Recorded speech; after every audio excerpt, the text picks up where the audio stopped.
Hello, hello, hello, everyone, and welcome to our next live event. Today, you will be working with me, Mr. Bruder, you can call me Mr. B if you like, to build an earthquake-resistant structure. I work at our awesome innovation station that's housed at the Chula Vista Public Library. And before we get started, I wanted to take a moment to thank some of our amazing partners and friends out there.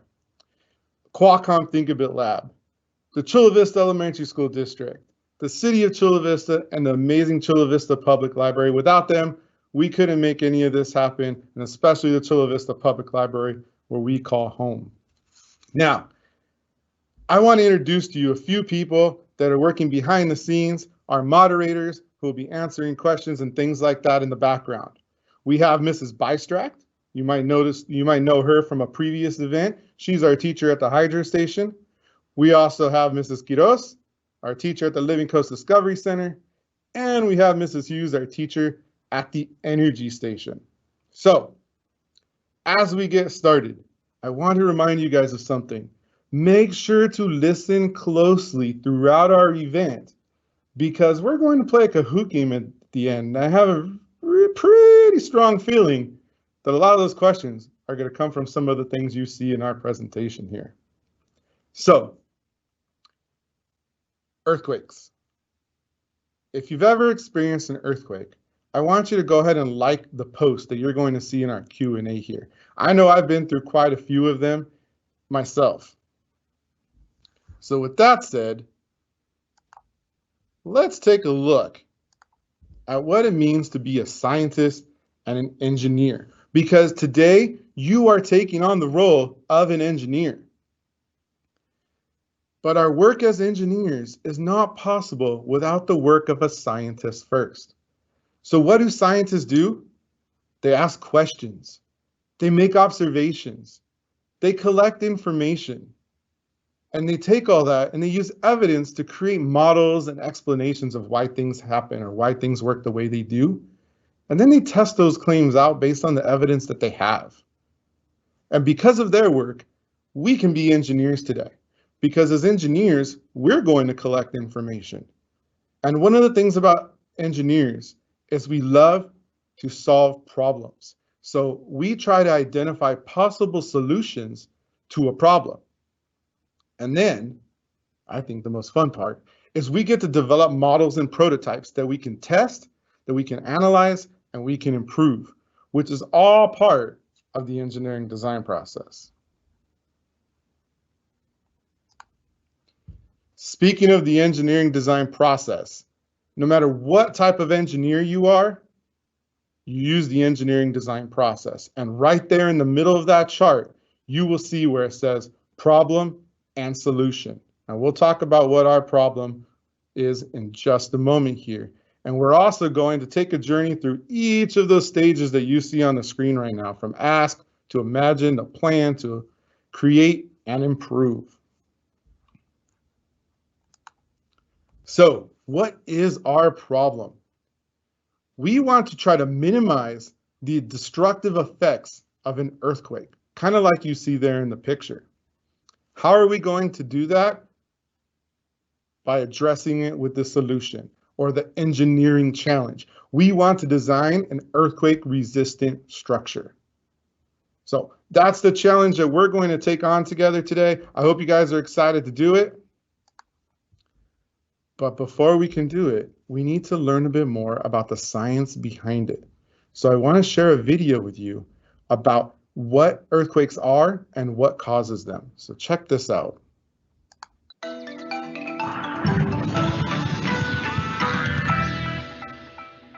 The world around you is just full of things that are on the move. Airplanes in the sky, cars on the road, and tons of animals, including you and me, are walking around everywhere. But you know what? It turns out that the ground beneath your feet is moving too. Most of the time, you can't feel it because most of the time, the ground is moving really slowly. But when you do feel the ground move, that's called an earthquake. During an earthquake, the ground shakes, sometimes a little, sometimes a lot. It might seem kind of strange that the ground, which holds up houses and skyscrapers and everything else, can actually move, but it does. And it's all because of the way the Earth is made. If you could cut the Earth in half and look at it like this, you'd see that the Earth isn't a solid ball all the way through. It has layers, kind of like a cake. The top, or outside layer of the Earth, what we think of as the ground, is called the crust. Now, even though the crust of the Earth is certainly very strong, it's not made of one big piece. The Earth's crust is actually made of many big pieces that fit together. You can think of these pieces as being like pieces of a giant jigsaw puzzle, and we call these big pieces of the crust plates. Now, the edges of these plates aren't smooth like the edges of the plates you eat off of. These plates are made of very thick layers of rock, so their edges are bumpy and jagged with rocky chunks sticking out of them. And it's these plates that make up the Earth's crust that are always moving. Like I said earlier, you usually can't feel or see them moving because they move very, very slowly. Most plates just creep along at about 1 or 2 centimeters a year. That's slower than your fingernails grow. But how do these moving plates cause earthquakes? Well, if you look at a piece of a puzzle, you'll see there are gaps between the pieces where they touch. And there's a line where the plates touch too. We call that line a fault. Some faults are very thin and too small to be seen, and some are very deep in the Earth's crust. But some faults are really big, and you can see them right on the Earth's surface. For example, this fault, which runs almost the whole length of the state of California,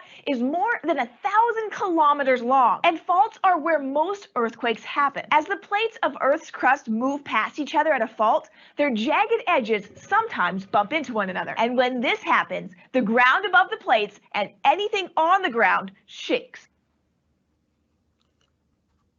All right, so now that we know a little bit more about earthquakes and what causes them, let's look at what we can do to build some earthquake-resistant structures. And that's where the engineering part comes in. So on the screen, you'll see 2 different methods on how you can build an earthquake-resistant structure. There's a few different ones out there. We're going to focus on these 2. So the first one that you see here is called cross bracing. And you'll notice the arrows kind of pointing out where it makes an X or the shape of a triangle. And those help the building to absorb the shaking. On the right side, you'll see something called base isolation. And at the bottom of the building, in between the foundation that it sits on and the base of the building, they have those little bearings in there that kind of work like shock absorbers on a car to absorb the movement. And that's why you'll notice with some buildings it might sway, but it won't be as damaged. So 2 different methods out there. We are going to zoom in on the cross bracing one. So I want you to keep that idea in mind because that's a strategy we're going to use later when we start to build. Now, we talked about how we all are going to take on the role of an engineer. There's a specific type of engineer that builds these earthquake resistant structures. And those are called structural engineers. So I want to share with you one more quick video about structural engineering. Ever wonder how tall buildings can withstand windy days? Or why bridges don't collapse when large trucks drive over them? Well, the answer is structural engineering. Structural engineers use physics and math to design and analyze the sturdiness of structures. You know, things like bridges, buildings, concert stages, and even roller coasters. Don't get me wrong, designing any one of these things can involve multiple types of engineering, but it's structural engineering that's responsible for making sure that that structure won't collapse or fall over. You see, a structure must be able to handle the forces or loads that it's likely to experience. Take a skyscraper, for example. It not only has to support itself, but also all the people and furniture inside the building, and then external factors like wind, snow, or an earthquake. The materials and geometry that make up a structure influence how it may respond to those forces. Different materials have different properties like strength, weight, and flammability that can influence a structure's sturdiness. For example, steel is generally stronger and weighs more than wood, and different geometric shapes work better for different purposes. For example, a square or rectangular base can typically hold more weight than a triangular base. So structural engineers perform calculations to determine the best materials and shapes to use in order to build a sturdy structure. So the next time you find yourself at the top of a roller coaster, you can thank structural engineers for doing their part to make sure it's nice and sturdy.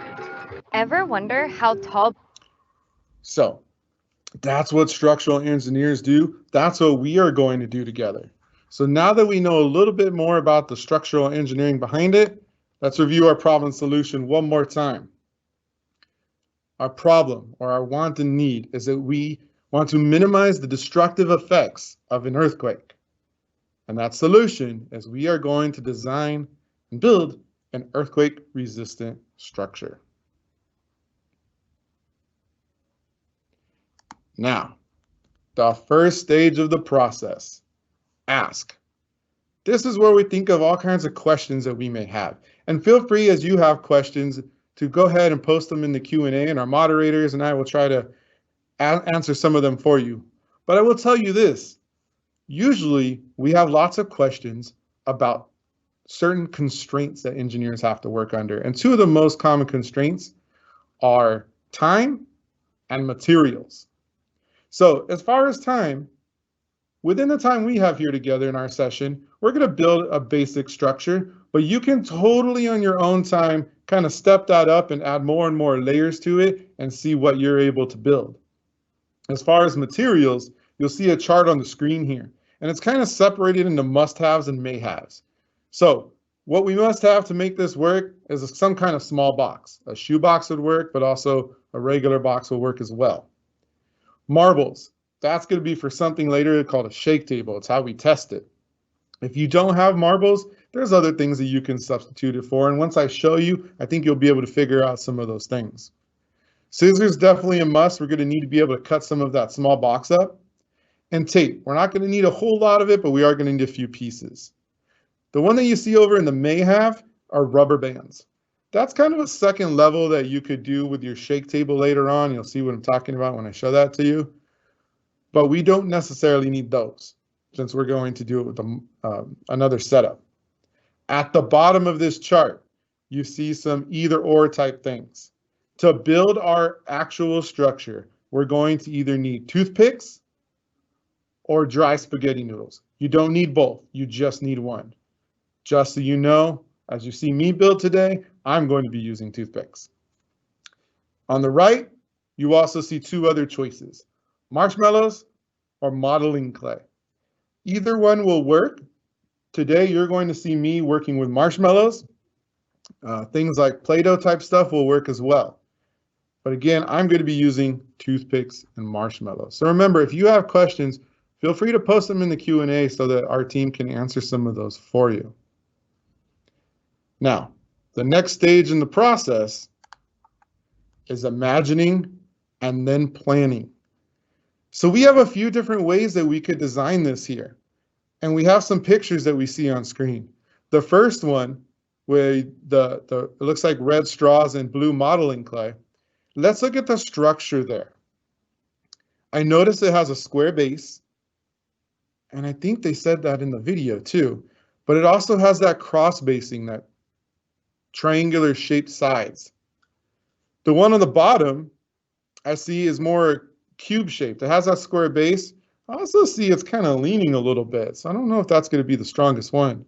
On the right side, I see that crazy tower. Looks like they used gumdrops and toothpicks. That one's definitely multi-layered or has multiple floors to it. Love to see some of you guys build that out over time. Now, imagine is that time where we want to get those ideas out of our brain and onto the paper, or in this case, onto the screen. Plan is where engineers really zoom in. So we're going to zoom in on the one that you see on the right side of the screen. It's that one with the red straws and the blue modeling clay.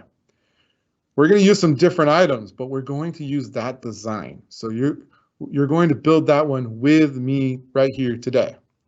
Now, something that engineers also do is they make sure that they label things. So you'll notice that I'm going to use marshmallows where it has that modeling clay. I'm also going to use toothpicks where it has those red straws.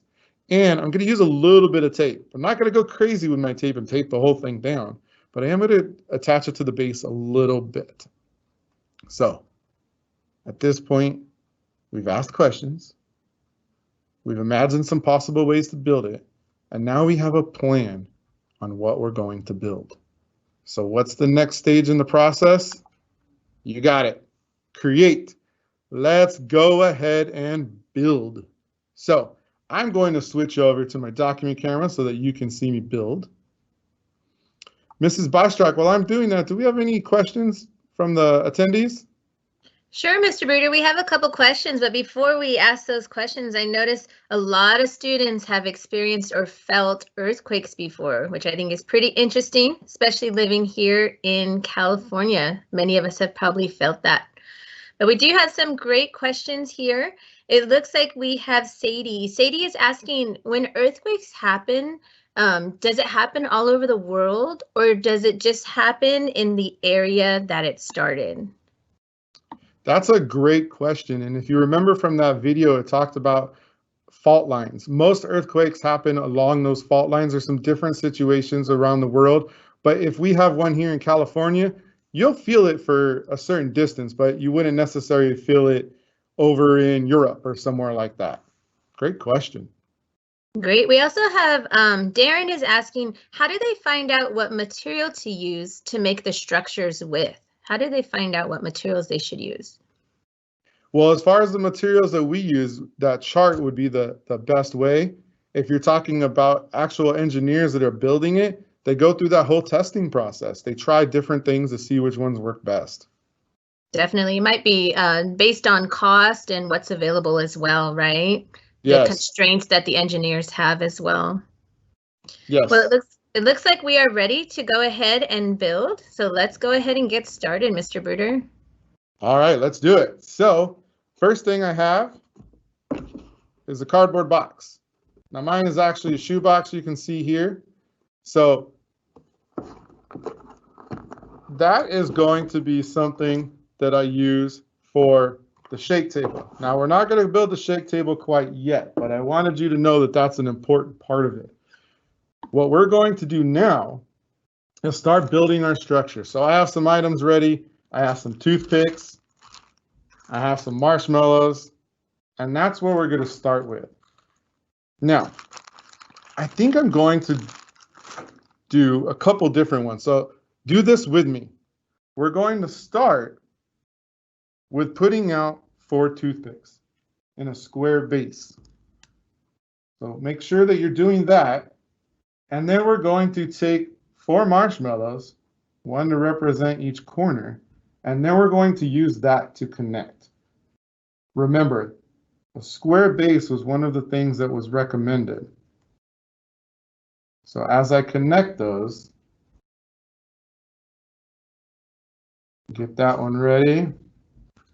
I have my square base. So the first one I'm going to try here is the cube-shaped one. So for the cube-shaped one, I'm going to take 4 more toothpicks, and we're going to put them vertically in these marshmallows. So you can see that those are sticking up vertically. I'm going to place the marshmallows on top.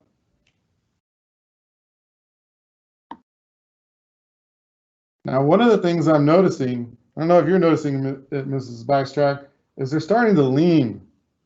And I know I haven't connected them yet, but it's starting to make me wonder if this is going to be the most effective way to build this.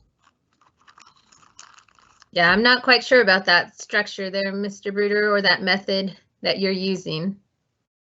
Yeah, I'm going to try to build it up and see. And then I'm going to test a side of it. Now you notice when I start to press on it, it gets kind of flimsy. Now we definitely wouldn't want a building to do that. So I'm wondering if I would be more effective, or all of our buildings would be more effective, if we use that cross bracing technique. Let's try that. I'm going to put that one off to the side. And we're going to still start with a square base. So grab 4 of your toothpicks or your dry spaghetti noodles, whatever you're using.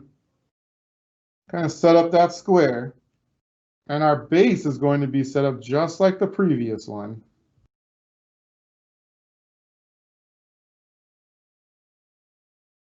Go ahead and get that one all put together. And then the next step from the next part on is going to look a little different than what we did the first time. So we want to use that cross bracing method. So what I'm going to do is grab a couple more toothpicks, And we all need to put these toothpicks in, but almost in like a triangular shape. So I'll turn this around so you guys can kind of see that. And we're going to connect them with the marshmallow here. Now I noticed that one's standing up pretty straight. I push on it, staying in place pretty well. So this technique may work best for us. So let's keep going with it. I put another triangular shaped one here.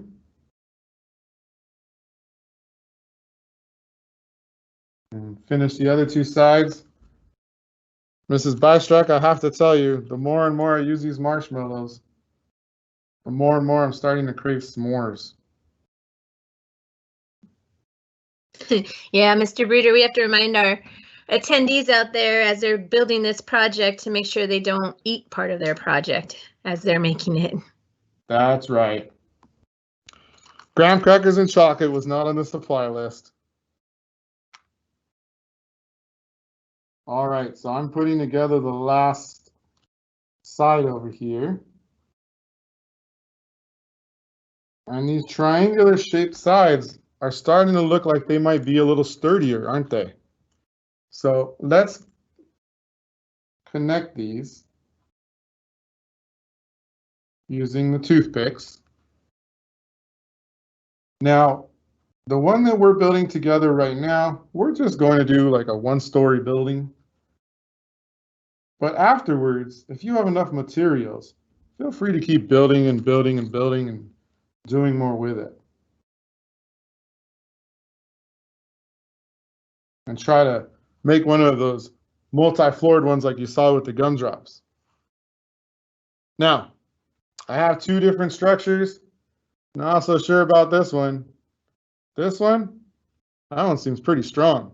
So I'm thinking that one's going to be more effective. I'm wondering what you guys think. Make sure that you put in the Q&A because I'd love to hear your thoughts on it as well. So now that we have the structures built, let's go back and see what the next stage in our process is.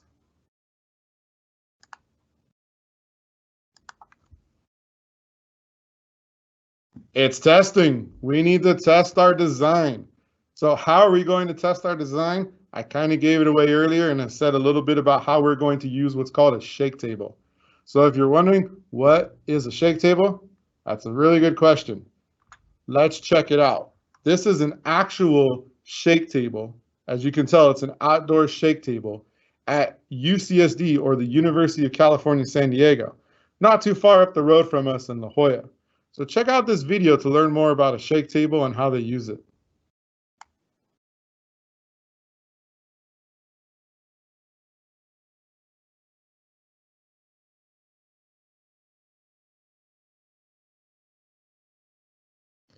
So, Mr. Bruder, we can see the video quite well, but I'm not sure your attendees can hear the video. Oh gosh, let me fix that for everyone. Thanks for letting me know that, Mrs. Bystrack. Definitely. Earthquake. University of California, San Diego. Earthquake engineers like Tara Hutchinson are working to protect human life by building tough structures. And it's our obligation as engineers and scientists to build and design structures that remain resilient following an earthquake.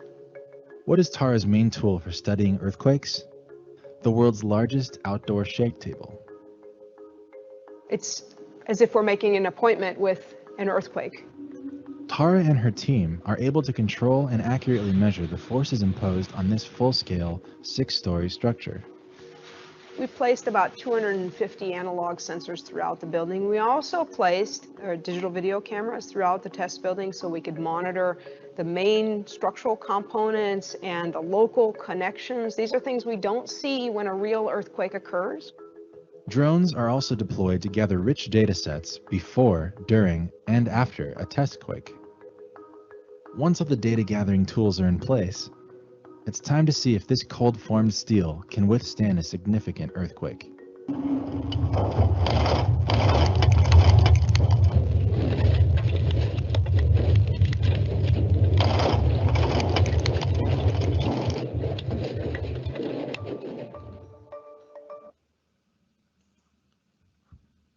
So that's a real life shake table in action. You notice with that building, it would sway a little bit, but the structure still stayed together.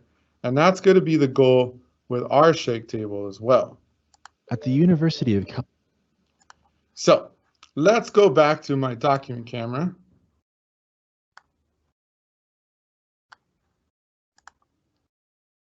And we have our two structures. We need to put together a shake table now. So we want to grab our boxes. So let's have everyone grab your box. And if you're not using a shoebox like me, that's okay. You can just cut a piece of the top, because what we're actually going to try to do is, that's my box, but we're going to cut a piece of the top so that it can fit right inside there. So take the top, whatever you're using, and we're going to cut the edges off of it, because remember, we want it to fit inside there. So go ahead and grab your pair of scissors. And it might help if you're using a shoebox. Usually they make that cardboard pretty thick on the inside. It might help to kind of tear it down a little bit. Makes it easier for you to cut it once you're done. So I'm going to grab my scissors. I'm going to cut each of these edges off here. And of course, anytime you're using scissors, make sure, be careful.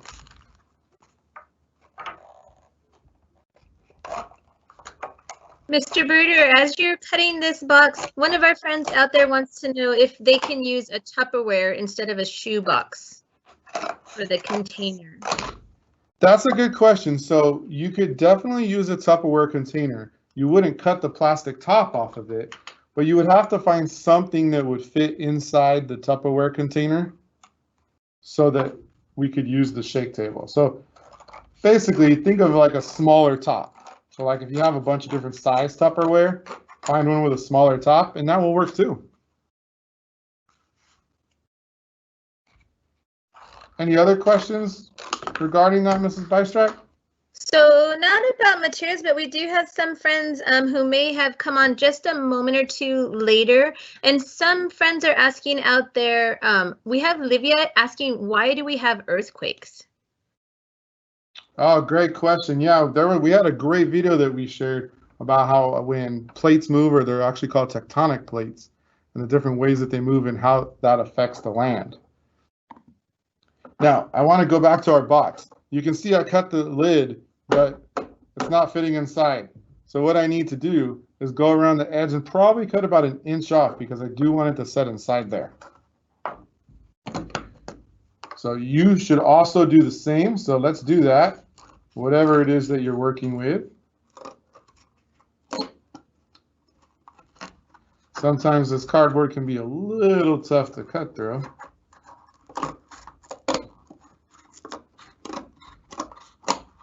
There we go. Mr. Bruder, as you're cutting, do you mind if I ask you another question here?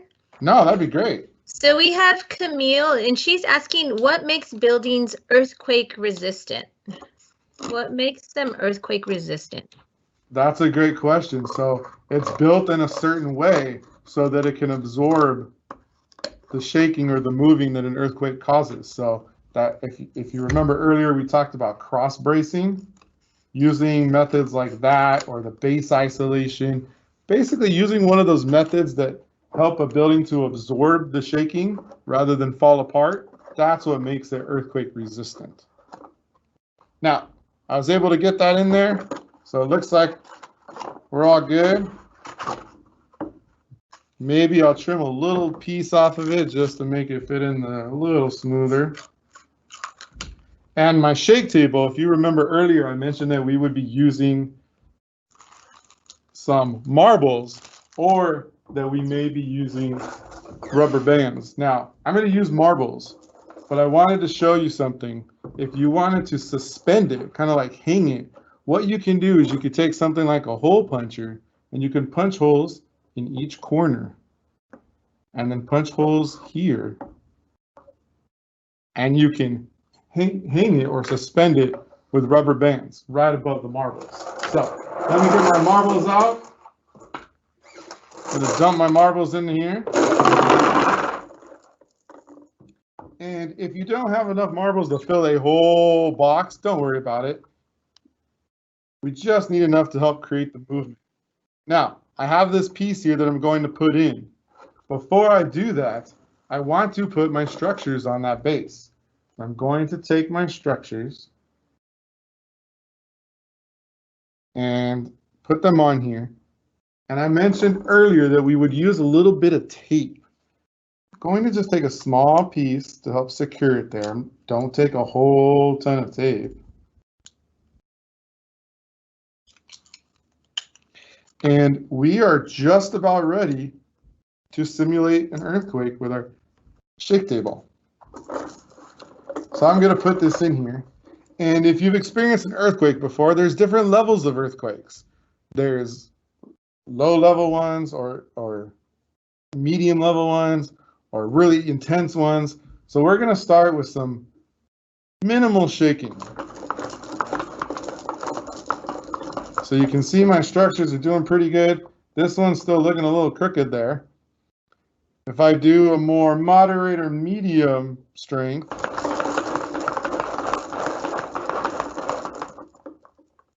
they're still intact, but I notice this one, notice it's kind of falling to the side there. I'm already starting to think, I wonder what improvements could be made to that. Think about that too. Think about that with me, what improvements we could make. I know that's also a stage of the design process. Now let's pick up the intensity.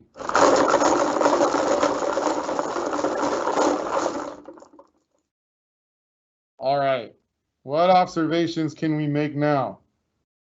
Well, this one is pretty secure. I noticed when it was shaking, this one wasn't even budging. It wasn't even moving that much.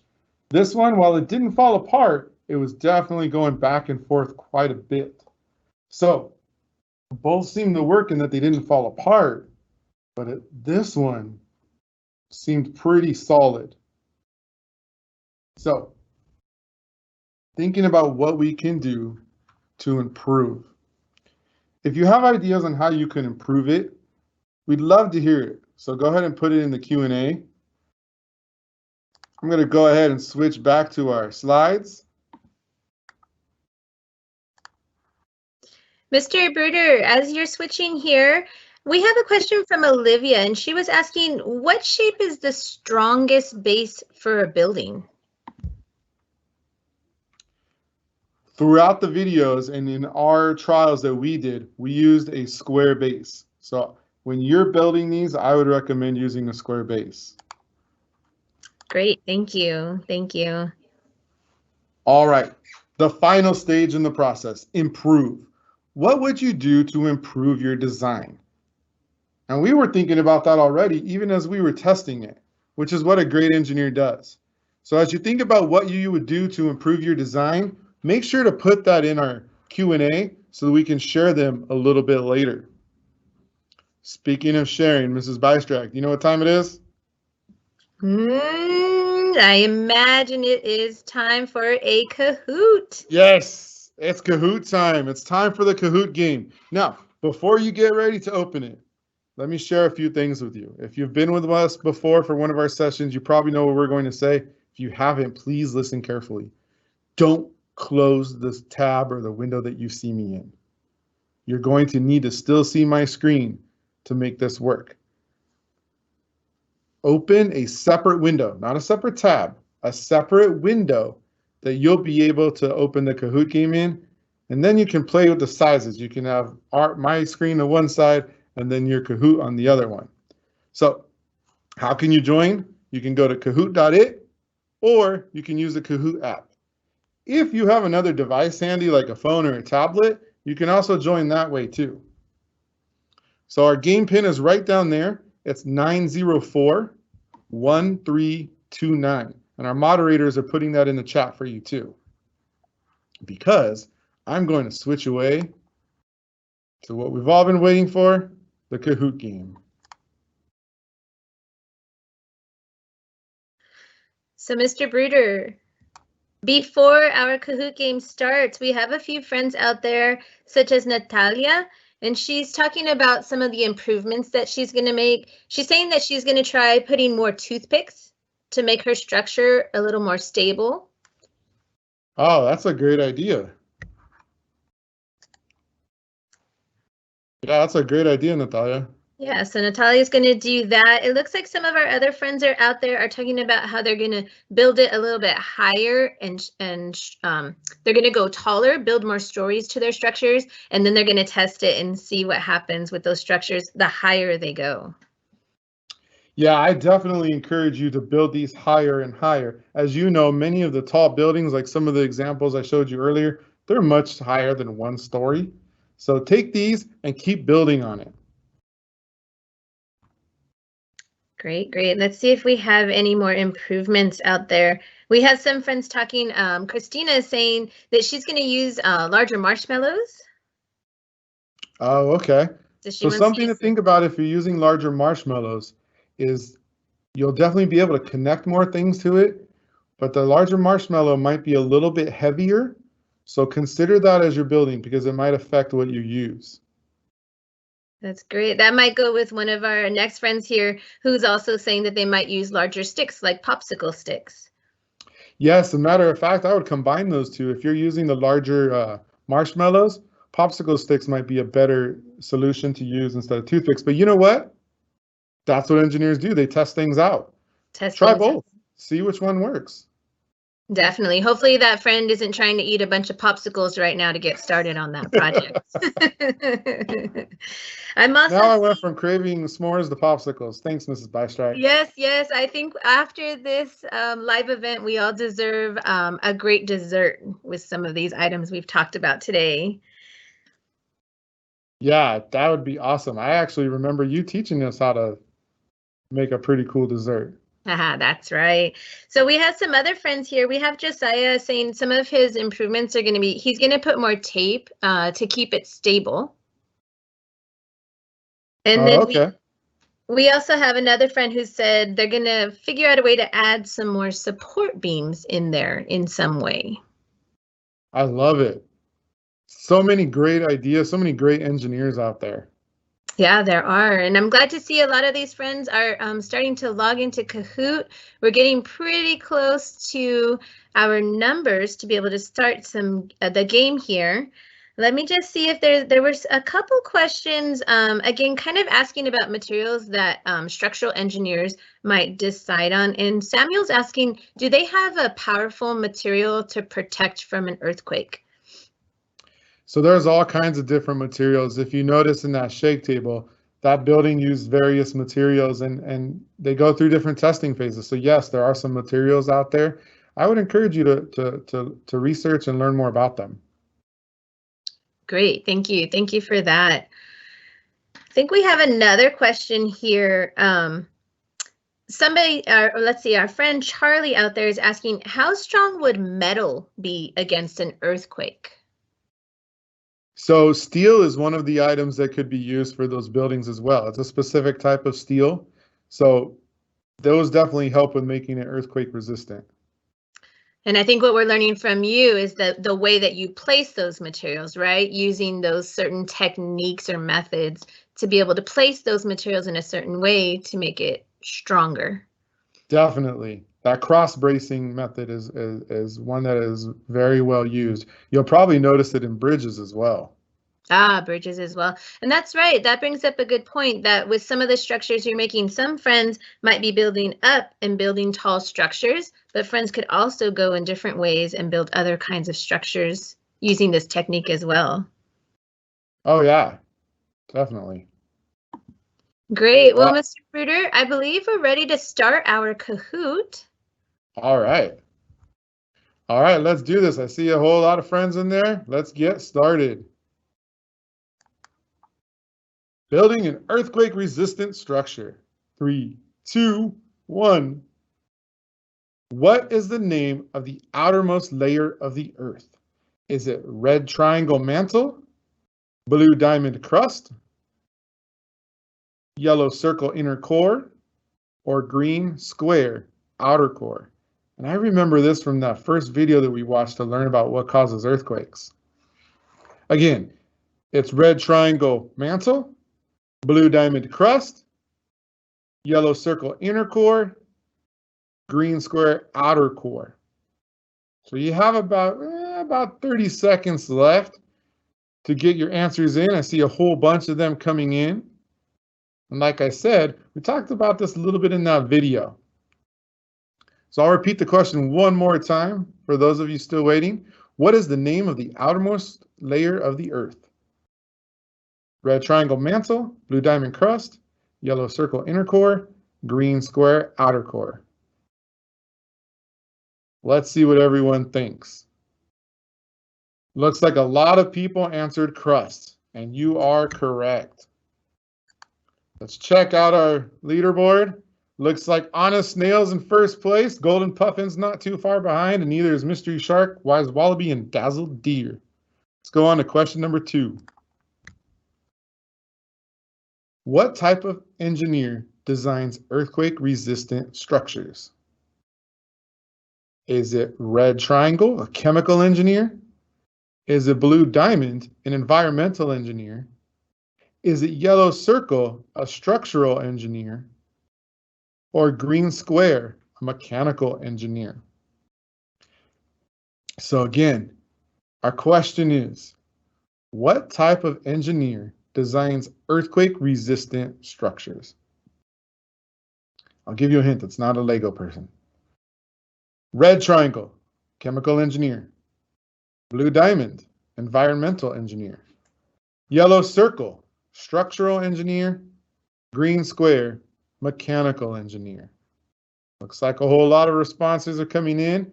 You have about 10 seconds left to get your answers in. And we're going to find out what type of engineer designs them. The answer is, you got it, structural engineer. Let's see how our leaderboard looks now. Ooh, Legend Ostrich is now in first place with Charming Sloth, Snowy New, and a few others right behind them. Even Agent Urchin was the highest climber, moving up 47 spots. Awesome. On to question 3. Which of the following is a strategy that is used when building an earthquake-resistant structure? I think we talked about this quite a bit. Is it a red triangle, deconstructing? Is it blue diamond, framing? Is it yellow circle, cross bracing? Or is it green square, computer programming? I see answers coming in. Still have about 30 seconds left to send your response in. Which of the following is a strategy that is used when building an earthquake-resistant structure? Red triangle, deconstructing. Blue diamond, framing. Yellow circle, cross bracing. Or green square, computer programming. 10 seconds to get those answers in. Looks like more and more are starting to come in. Find out the answer here in 3, 2, 1. This one was a little more spread out, but most people said cross bracing, and they are correct. That was that strategy that we used with the triangles. So how does our scoreboard look now? Ooh, Charming Hen moved a little bit ahead of Legend Ostrich, Legend Bee, Charming Sloth, and Purple Griffin there. Let's go to question 4. Only have 2 left. What is the purpose of a shake table? What is the purpose of a shake table? Is it red triangle to simulate someone falling? Is it blue diamond to simulate a winter storm? Is it yellow circle to simulate an earthquake? Or is it green square to simulate a video game?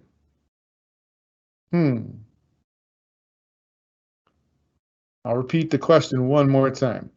What is the purpose of a shake table? Red triangle to simulate someone falling. Blue diamond to simulate a winter storm. Yellow circle to simulate an earthquake. Or green square to simulate a video game. Looks like most of the responses are starting to come in. We have about 5 seconds left. Make sure you get those answers in. And let's see what people thought. Looks like most of you knew we were trying to simulate an earthquake when using that shake table. How's our scoreboard? Charming Hen has moved into first place with Legend Ostrich right there behind, and a few others trailing behind there. It's a close game, though. This last question might be the difference. Let's check it out. What is the last stage of the engineering design process? Now, this could kind of be a trick question because as engineers, we go back and forth in all these stages, but there is a last stage that we followed today. Is it red triangle, ask? Is it blue diamond, imagine? Is it yellow circle, plan? Or is it green square, improve? Which one of those was the last stage of the engineering design process? Again, red triangle, ask? Blue diamond, imagine? Yellow circle, plan? Or green square, improve? Get those answers in. We have about 10 seconds left. Looks like a whole bunch are coming in right now. We're going to see our final leaderboard. Looks like most people were correct, and they said improve. Now, Mrs. Bystrack told me before she thought this was kind of a trick question because as engineers, we keep going, we keep trying, we keep trying. She's right. Now, let's check out our podium.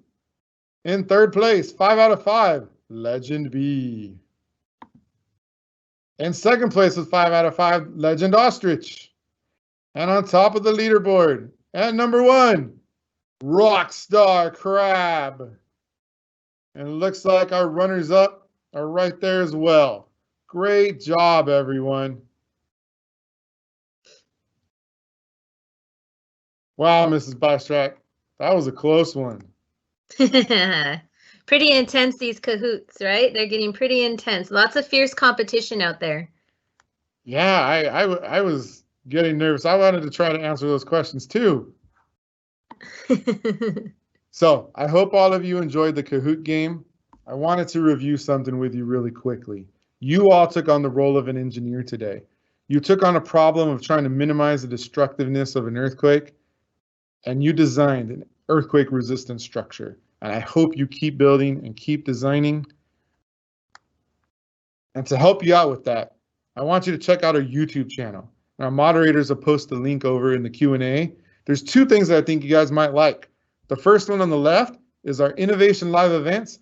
This one will be there. A recording of it will show up there probably next week. But every single one of our events that our team has done is in that playlist. And on the right side, if you like engineering, check out this playlist. This engineering design process playlist will help take you through the process as you try to be engineers at home. So I want to thank you for joining us, but tell you one more thing. We have another live event coming up.